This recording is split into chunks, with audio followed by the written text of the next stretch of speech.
Welcome to Introducing Solids and Food Sensitivities webinar. We have some great evidence-based information to share with you today. The replay will be available on our YouTube channel starting tomorrow.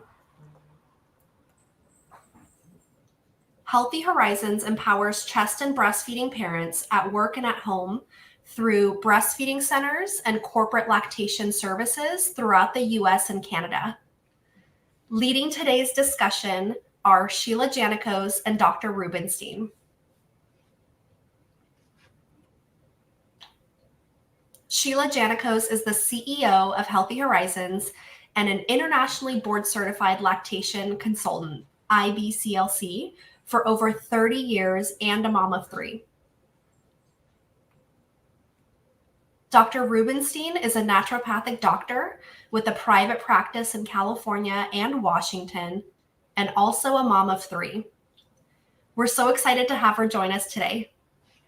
So I'll hand it over to Dr. Rubinstein to review the objectives. Thank you so much for having me. I'm really excited to be pairing with Healthy Horizons and standing with your mission to spread breastfeeding around the globe in work environments. So jumping into the objectives here. So our goal for everybody watching this is that that you understand why chest breastfeeding is the ideal source of nutrition for protection for your growing baby, and understanding when it is time to actually introduce solids and what those signs are. And then the best food introduction plan on how to introduce these solids to your baby. And then going further into more detail is we're going to go into like what food allergy versus food intolerance. And the word intolerance is going to be used interchangeably with sensitivities in this conversation. And then the last thing is choosing foods that best support your baby's healthy microbiome. So to know what a microbiome is, for those who do not, it's basically the gut environment. We have all kinds of strands of bacteria that actually promote and protect the gut, and there are ways to enhance that protection, and we will go through that later on. And Sheila, it's all for you. My favorite topic, breastfeeding. So what are the recommendations? Well, the WHO, or World Health Organization, recommends exclusive breastfeeding for 6 months, and then up to 2 years, and then or beyond. So they're not even putting an age limit on that. The American Academy of Pediatrics recently redid theirs. They upped it to breastfeeding actually up to 2 years from 1 year. So that's new, but exclusive breastfeeding for 6 months. So they're pretty much aligned now, which we hadn't seen before, which is really exciting. That is. So breast milk and your baby. Breast milk is specifically designed and engineered to fit all your baby's nutritional needs. It has all the right micronutrients, macronutrients. It's a complete food. Just side story, you've heard stories of people surviving adults on human milk in emergency situations. So it is a complete food. It has all the enterocytes, and those are the cells of the GI tract. It helps it mature, which is really important because that's going to set the stage for that digestive health and immune system, right, for later on. And Dr. Nadya is going to go into that. And it provides the immune support with immunoglobulins production and the microbiome development. And I read an interesting study about the microbiome that every person who's producing breast milk is going to have a different variety, and it changes throughout their lactation. So I thought that was really kind of a fascinating fact.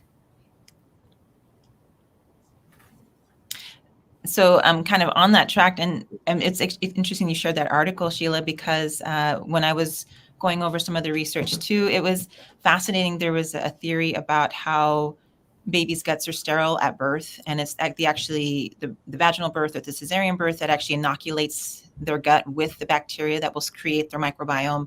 And so the research is they're still trying to figure things out. It's still pointing to that hypothesis, but there was a lot of conversation about, well, maybe there's something that happens through the placenta, or so anyway, there's studies still going on about that I think are fascinating.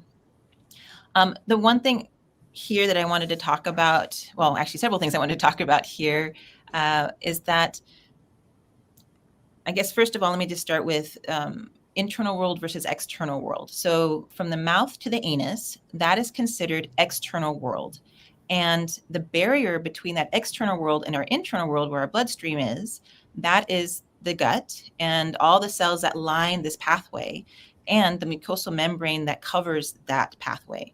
And so that has to be intact to protect the body. So that's really important. And that's why I wanted to bring this up today as well, is that, you know, our baby's in gestation, around 20 weeks is when the gut is fully formed, but it's not mature. And so it continues to mature once the baby's born.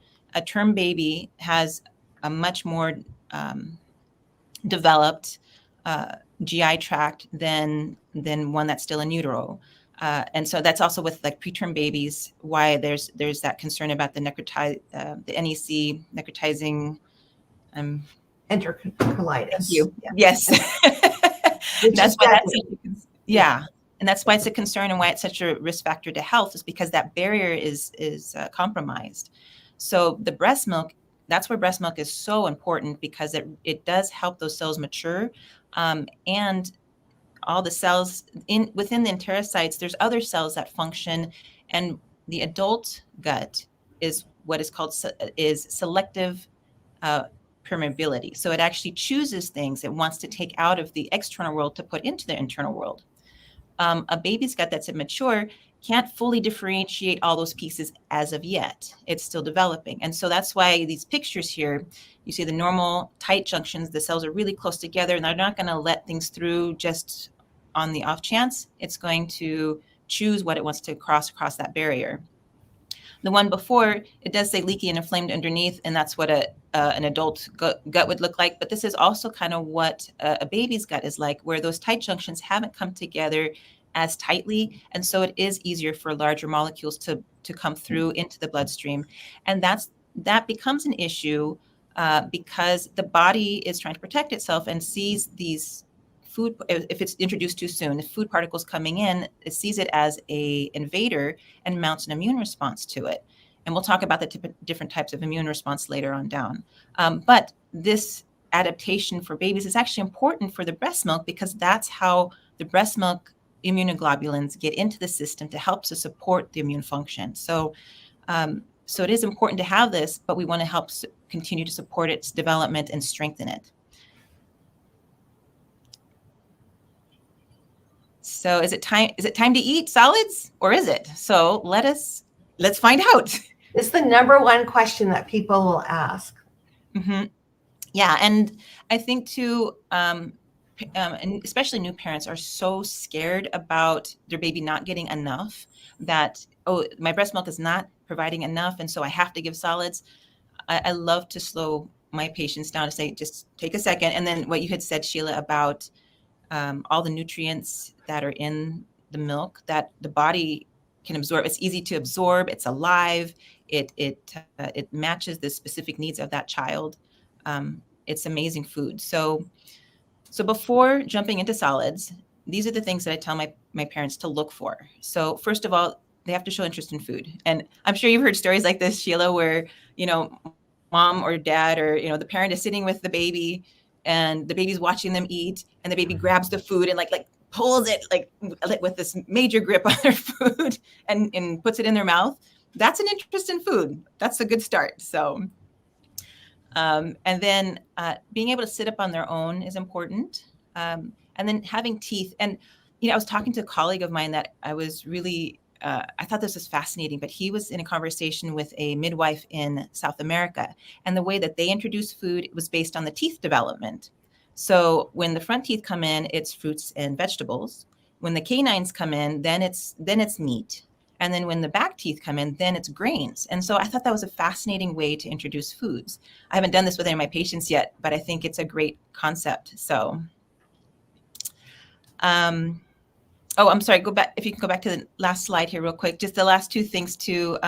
Being able to pick up items with their two fingers, their first and thumb, that's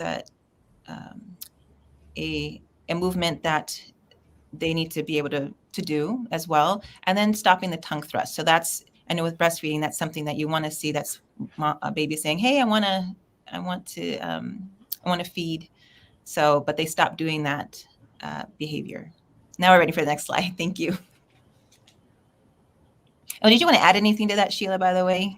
Because I'm sure you have some fun stories. People feel that their baby was ready for solids because the baby grabbing, but then I always tell them your baby's also grabbing your TV changer and it doesn't need to eat that. So you want to look at overall, and then you also want to look at the age, because we really want to keep exclusive milk feedings for the first 6 months. Absolutely. Yes. Thank you for that, because yeah, I've had parents do that too. It's like, yeah, but they don't have teeth yet and they're not able to sit up yet, and the other pieces really do need to be in place. So so foods to start with, within our society too, it's like we want to do one thing at a time. And in this situation, because we're talking about food sensitivities, this approach is actually a good thing to do one food at a time, because then you can watch to see if there is a reaction in your child. But like single fruits and vegetables are a great thing to start with.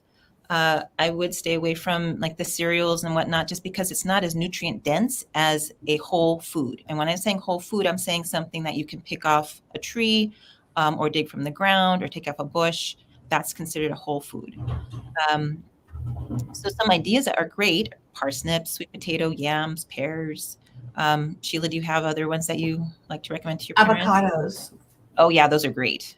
That's like a really fun go-to, because it's easy to make. Just like the sweet potatoes, you could just mash it up. Yeah. And also too, you can like cut it up into little cubes too, and they can like squish it in their fingers and have that experience too. And wear it. And that was when I had a preschool teacher tell me this once, like, children are supposed to make messes. That's how they learn. And so when she said that, it was like that freedom, like, okay, my baby needs to make the mess so they can learn and experience their environment. That makes sense. So just be prepared for the mess, and it's okay. And then introducing a range of flavors and textures. Again, unfortunately, with our society, you see a lot of like very mono flavored foods, and not a variety of textures. And so to really help, again, get the children used to, or babies used to, those different textures in the mouth and flavors in the mouth, doing a range of foods is really nice.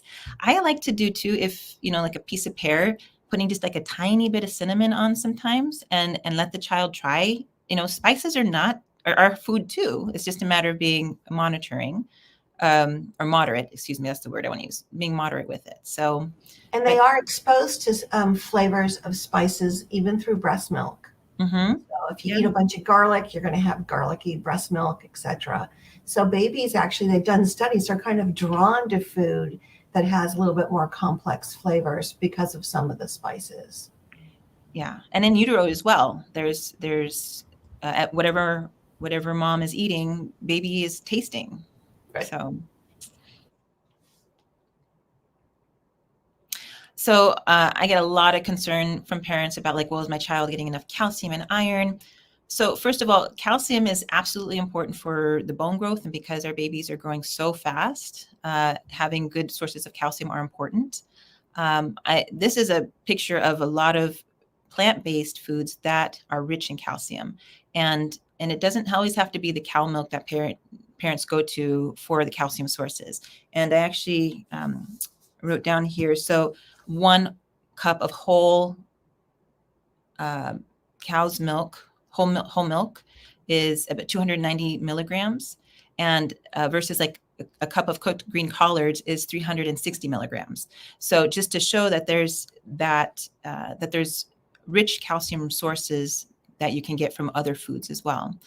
And about six months, it's about 200 milligram calcium recommendation is 200 milligrams a day.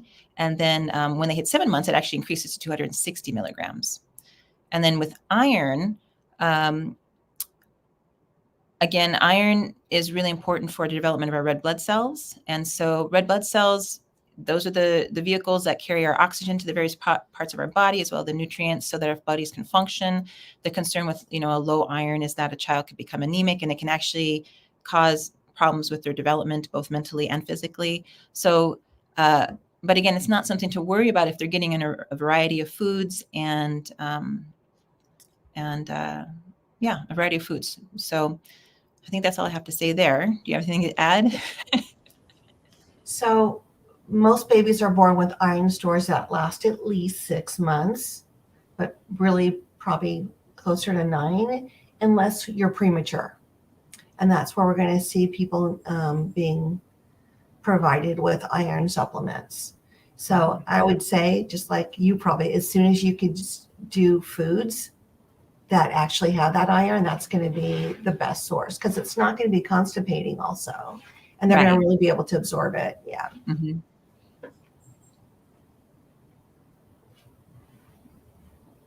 So vitamin D, this is another nutrient that, so being California, of course, is in a different latitude than Seattle area.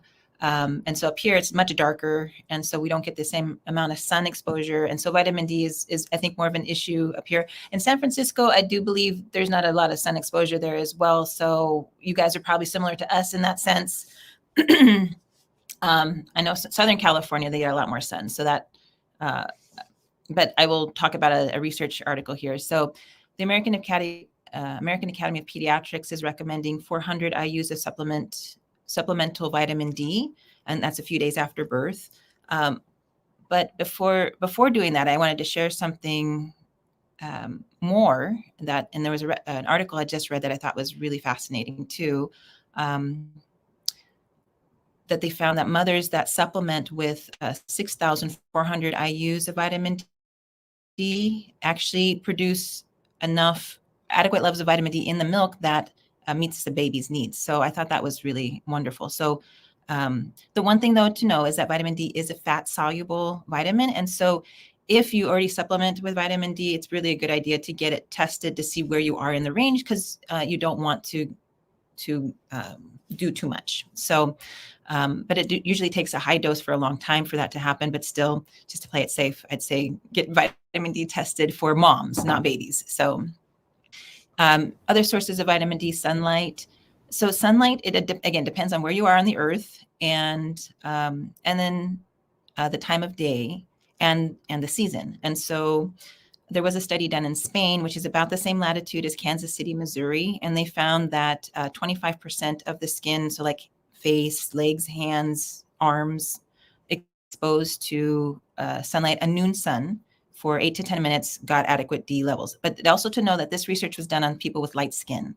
So people with dark skin, that's going to be very different because there's an increased amount of melanin in the skin. And so the UV doesn't penetrate the same way. And so you need to be exposed for longer periods of time and a more intense sun. And so checking your vitamin D level would be a good thing as well. And then, of course, there's some foods too that have some high vitamin D levels in it as well. So portion size. So I actually learned this with my lactation education when I was doing my master's. Is like, so if you look at your baby's fist, that's about the size of their stomach. So when giving them portions, starting with a little bit at a time, letting them eat, and if they finish it, giving them more until they feel satiated. And the whole thing of that piece is to encourage your baby to really listen to their cues inside as far as like their satiation. So I don't know how many families out there watching this were brought up with like, you have to finish what's on your plate. Unfortunately, that behavior, what it does is it causes the individual to ignore their internal cues and push through. And so that can lead to eating issues later on down the line. But in and what I'm suggesting here is that you just do the portion size and as often as you need to until your baby stops eating the food. The other thing too is I also want to pick up picky eaters' parents. So this is one of the challenges I have with parents who are introducing solids to, if they're picky eaters. It's really hard because they've developed ways of eating. So they're not very inclusive of a bunch of different foods and colors and stuff and textures. And so it is a challenge for the parents to really start to open themselves up and start to experience and try new things too. So they're role modeling good eating behaviors for their baby. And then rainbow of colors. The more rainbow of colors that you offer your child, the better, because they're getting a variety of nutrients, a variety of vitamins, and it really will help support a healthy growing body.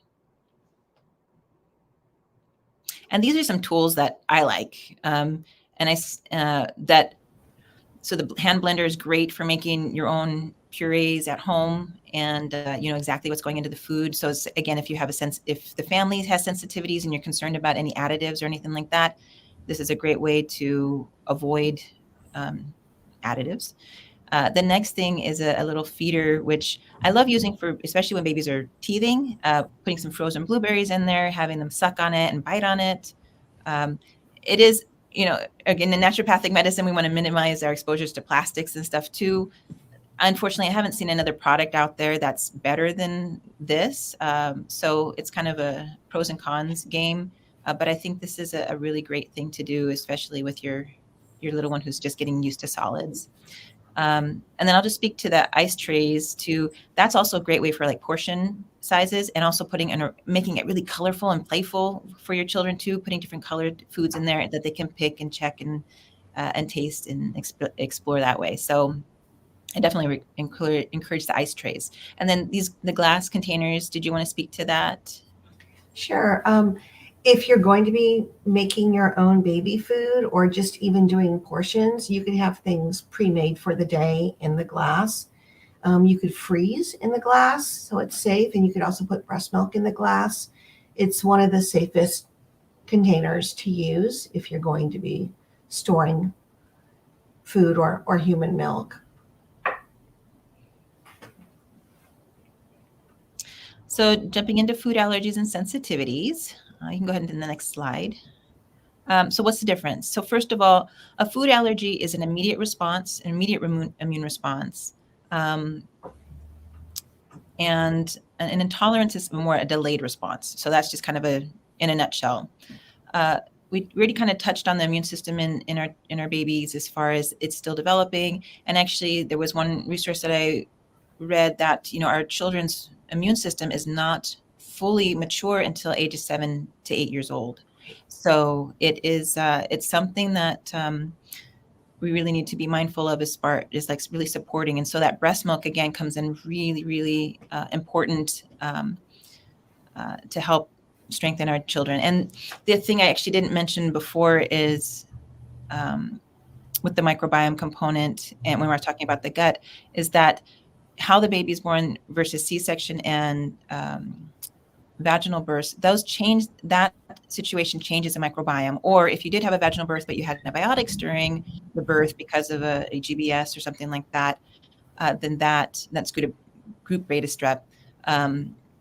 That also can change the microbiome of a baby. So just to know that, and again, doing things to really help make it as a strong and healthy, balanced microbiome, because it's about the balance of the bacteria in the gut that's protective, and not giving, you have what's called opportunists, that if there is an imbalance, take that opportunity to start creating colonies, and that sets the body up for diseases and various symptoms that can start to show up.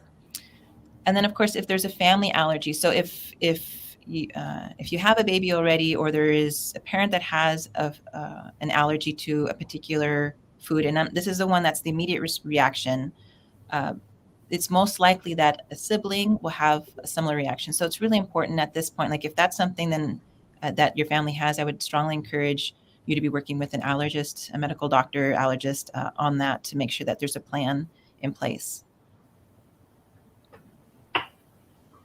And these are some of the very common allergies, food allergies. What I thought was actually kind of interesting was children with peanut allergies had a 20% chance of outgrowing that. And then with tree nuts, I thought it was interesting, was a 9% resolution.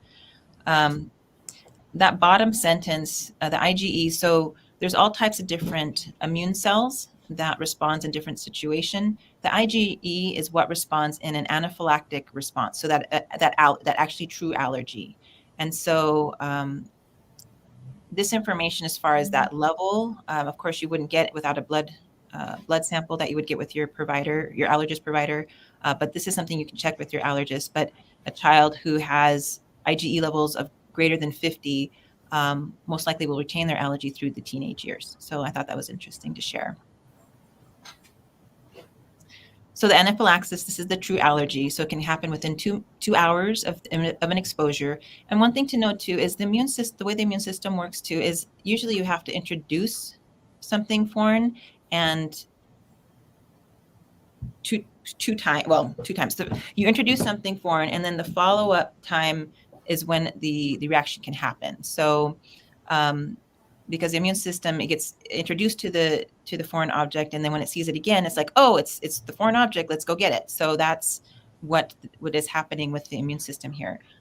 So the signs and symptoms of an anaphylactic reaction is difficulty breathing, swelling, itching, and dizziness, confusion, low blood pressure. But this is an emergency. This, if you have instructions by your provider to, give an EpiPen,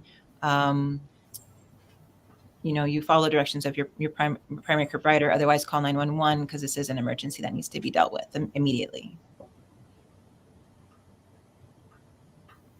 With the food intolerance, so this is where the sensitivities come in. And so this can happen, within hours or days. And it can be confusing too, because sometimes, parents are like, oh, well, they're allergic to, I'll just use apple and bananas, for example. So they had an apple one day, and then a couple days later they had banana, but the symptoms showed up when they ate the banana. And so it can be confusing as to what was actually causing the response. So sensitivities, this is where I like to work with my families about kind of teasing out what exactly was the cause of the sensitivity. It can have similar things as far as the abdominal pain, the nausea and vomiting, like you would see with the anaphylaxis. But again, this is a more delayed response. The thing I see mostly in the babies that I work with is I do see the gas and bloating a lot, the vomiting, and then the shiners. That's when it gets really dark underneath the eyes. That's usually a sign that the body's not tolerating something and needs some support.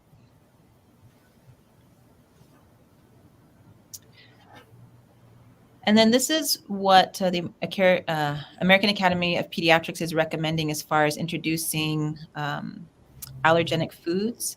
They're recommending to start it at 6 months. And so as the Canadian Pediatric Society also changed their policy as well to introduce it at 6 months. I have not worked with this situation. It makes me a little uncomfortable. And so what I would say is, if this is a situation that you want to try with your child, to work with a medical doctor allergist so that you guys can develop plans on this introduction. That would, I think, be probably the safest for the family to see if this is something that you want to do.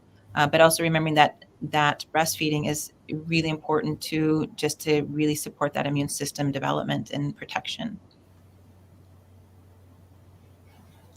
So this is where I shine with the strengthening microbiome. So this is what I love to help my families with. And do you talk a lot about this with your clients? Absolutely. Yeah. Offering a variety of foods, again, like the whole foods, continuing the chest breastfeeding, and then rotating foods. So offering a yam and banana and apple, and then changing it the next day to different 3 foods and so forth. And the rotation that I always like to follow is every 4 days. For 4 days, you offer something different, and then on the 4th day, you can reintroduce what you did on the first day. Does that make sense? So because oftentimes people are told to just do one food for 4 days or 5 days, wait for a reaction before introducing something different. And what you're suggesting is alternate foods and then reintroduce those foods again. Is that what I'm hearing? Yeah, it's a way to not develop a sensitivity, because if they're having that same food over and over and over and over again, then it potentially could sensitize the system to that particular food, and they could end up with rashes or bloating or whatnot. So I think that's going to be a big aha moment for a lot of people listening. Mm-hmm. Yeah. Well, and also going back to that whole like introduction of the immune system that we talked about, like it has to be introduced once and then a second time. And that goes for sensitivities as well as the anaphylactic reaction. So, okay, thank you. You can, next slide. So these are our resources, and yeah. All right, so let's check in the chat for any questions. That was a lot of great information. So I see dinner isn't a good time to introduce new foods just because the baby's going to go to sleep shortly after. So is the morning and lunchtime a better time to introduce new foods, or not necessarily? I have never had a conversation that I think when you introduce the food, it doesn't really matter time-wise. If you're a parent that you're really concerned, you're watching for something specific, I would definitely do it earlier in the day. But if you're just introducing foods and it's not really something on your mind, it doesn't really matter time-wise. Got it. And Jane asks, when and how should I introduce meat? I've heard I should puree it. That sounds super gross, but my mother-in-law is suggesting it. You like cat food? Well, so for meats, that's not the first line. Like I definitely think, until more teeth come in, the meat is something I would introduce later, because that is a really hard protein to digest. And remember, we're dealing with an immature gut, and so puree. So if they have the canines, these sharp teeth right here, those are designed to rip meat. So if there were small little pieces that they can just pull on, that, I think that's probably the safest way to do it. Yes, I know people do puree meat too, and you can do that, but I'd say definitely wait longer before introducing that food. Okay, and she asks, are puree pouches okay to use? Well, again, if there's sensitivities, so you need to be able to read the labels and see what's in the food, to make sure that there's nothing in it that could potentially cause your child to be sensitive to. And I'm going to add one thing. I'd just like to hear your take on it. When people will do baby-led weaning compared to the purees, Mm-hmm. What's your stance on that, or what do you like to suggest? So as far as so they just breastfeeding until they're ready to eat, is that what you're? No, baby-led weaning is when the baby is offered foods and they pick it up and eat it, as opposed to like shoveling food into a baby's mouth. Oh, I see. Yeah. Yes. So I actually like that better, because again, that feeds into the whole listening to their own cues of cessation. I've seen several situations where the babies were like being forced fed food, and you could tell the child was just overwhelmed. The eyes were big, and, and they just kind of were like disconnected from their body. And it's just it hurt me to watch that. Honestly, I'm just like, let the baby feed themselves. Absolutely. I think that's the best thing. And that's why, again, those 5 points of making sure that the baby can sit up, feed themselves, has the teeth. That's why that's all important, because that's how they can self-regulate. Excellent. We have another question. Food before 1 is just for fun. Is that true?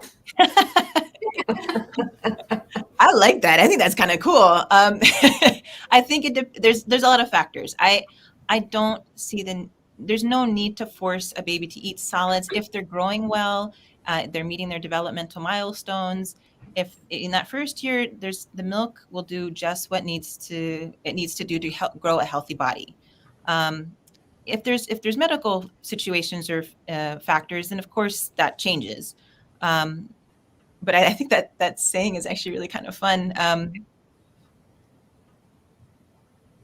So I want to say yes and no, but yeah. But I think it takes the pressure off, because so many people are upset because their baby's not eating 3 meals a day and 2 snacks at 7 months. And every baby's going to have their own timeline. And again, Exactly. You're going to look at those other factors. Is this baby thriving, meeting developmental milestones, etc.? So I think people get pressured in certain cultures, pressure earlier, like earlier introductions, including doing things like water early and other things that could disrupt the amount of milk, which we need to grow a healthy brain and body. So, I mean, I think those are really valid things to acknowledge, that people are going to be hearing these things, and how can we help, educate them. Yeah, and understanding too that some of those cultural things, there's reasons for it. So like if they're coming from a society where the healthcare is not as available, nutrition is not as available, that of course will impact that fear of the parents and grandparents to really want to make sure that their offspring is thriving. And we understand that. And there's things in this country that we can do that we don't have to worry about in other countries. So I see the question about when to introduce eggs, and I do get that a lot. So would you like to address what your thoughts are on that?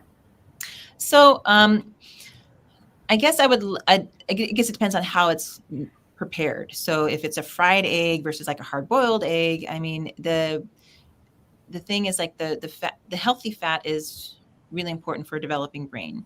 Again, as far as an intolerance or sensitivity, because it's a harder protein, I definitely would put it, later on down the line as far as foods to introduce. I wouldn't start with eggs.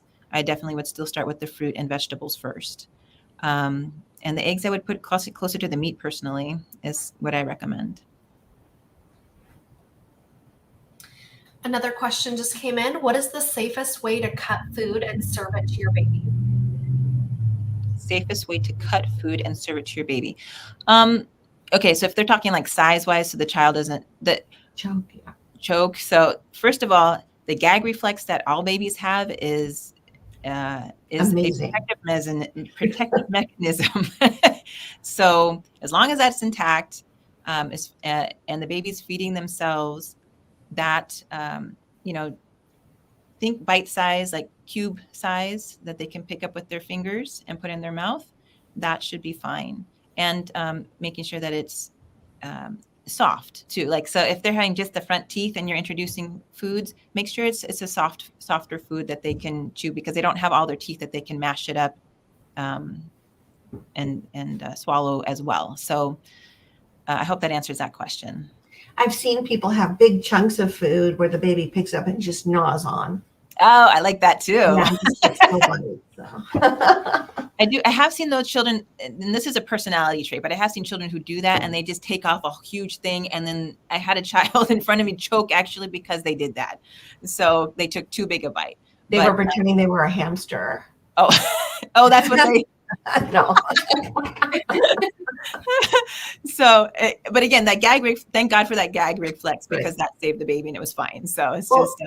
I always suggest you want to supervise your child while they're eating solids. Exactly. You don't want to like put food out and then walk away or get on your phone. Mm-hmm. You want to watch. And I think everybody also should have the basic infant child CPR class and learn how to assist a baby in case there is ever choking. I mean, it will give people a peace of mind that they could, if something happens, everything will be okay. They could assist that child.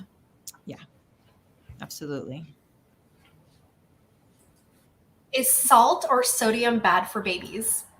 Nope, you need it. It's sodium. So sodium chloride has two minerals. It has sodium and chloride, and both are needed for healthy kidney function, healthy heart conduction, healthy.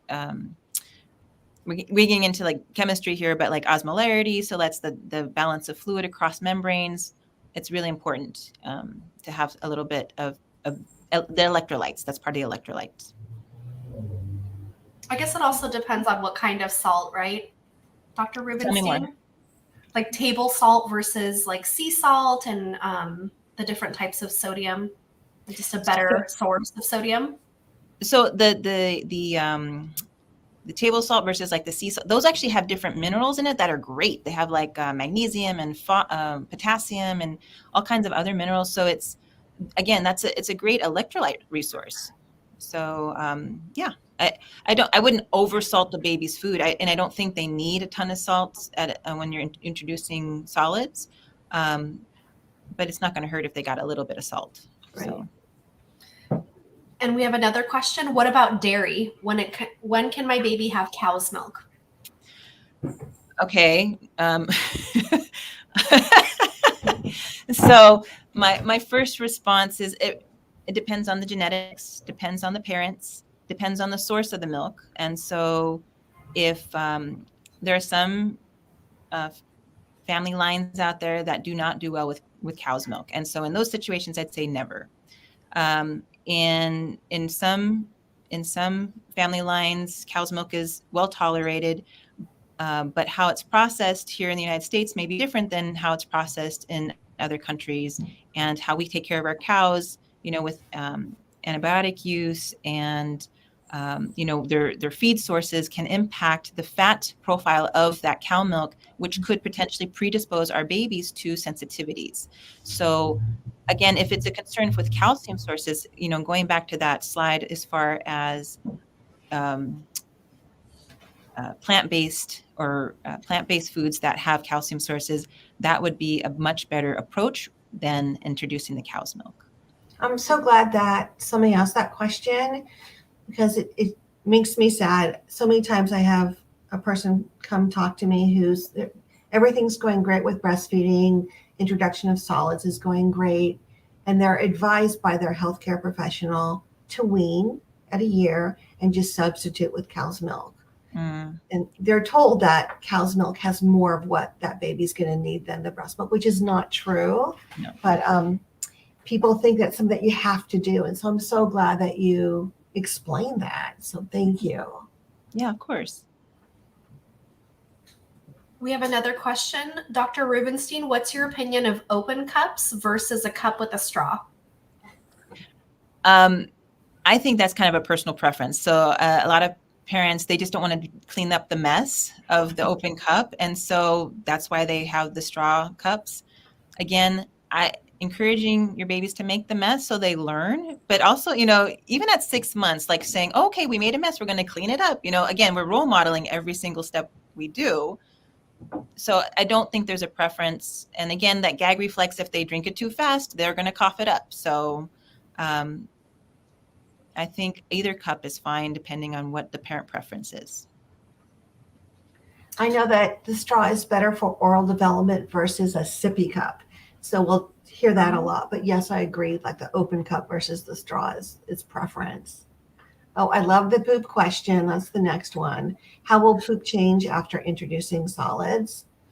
Oh, okay. Well, it turns a different color and it smells much stronger. So, and again, depending on what you're introducing, with breastfed babies, and I know Sheila, you can speak to this really easily as well, is that breastfed babies, they're pooping more frequently.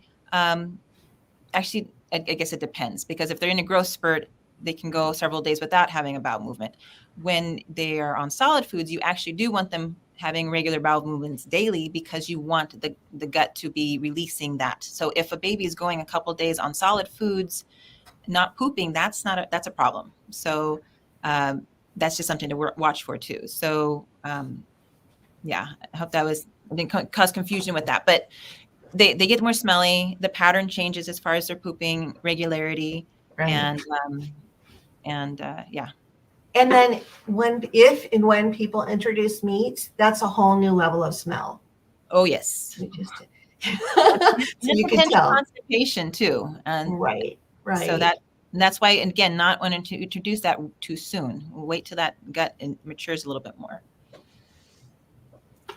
Speaking of introduction and waiting, we had so many people, they're still being told to do the oatmeal or the rice cereals as first foods. And, that does a number on the GI tract for a little one. So, yeah, I definitely, again, that it's not nutrient dense like the whole foods approach. And the bodies need more than just one nutrient. There's all kinds of minerals and vitamins for the body to be optimally healthy. And so when we give foods to our babies that have jam-packed nutrients, we're giving them the best we can. So. Okay, thank you for that. We have some additional resources on the screen, and we put them in the chat. Why wait till 6 months to start solids? One of the Healthy Horizons blogs, Dr. Rubinstein's pancake recipe, which looks so delicious, gluten-free, the American Academy of Pediatrics, and then the World Health Organization. The links are here for your reference. And we wanted to thank you for joining us today for the discussion. The replay will be available on YouTube and our website, healthyhorizons.com/events tomorrow. And Healthy Horizons is here to support you on your chest and breastfeeding journey at work with lactation rooms and at home with breast pumps, IBCLCs, and baby essentials. Follow at Healthy Horizons Breastfeeding on our social channels for all things lactation. Any final words, Sheila? Dr. Rubinstein? Just want to say thank you for having me. I really enjoyed having this conversation with you, Sheila, and giving this to the parents, and may it be empowering to all the parents out there. And then my website is down there as well, too. If you have any questions and want to follow up with me, I'm happy to help your families. Thank you for that offer. And I just wanted to say that this will be up, as Carolina said, as a resource. So maybe you just had your baby or you're pregnant and you're not thinking about solids yet, but this will be here for when you decide that you want to venture, and we'll have this resource for you. So thank you, everybody. Thank you for joining.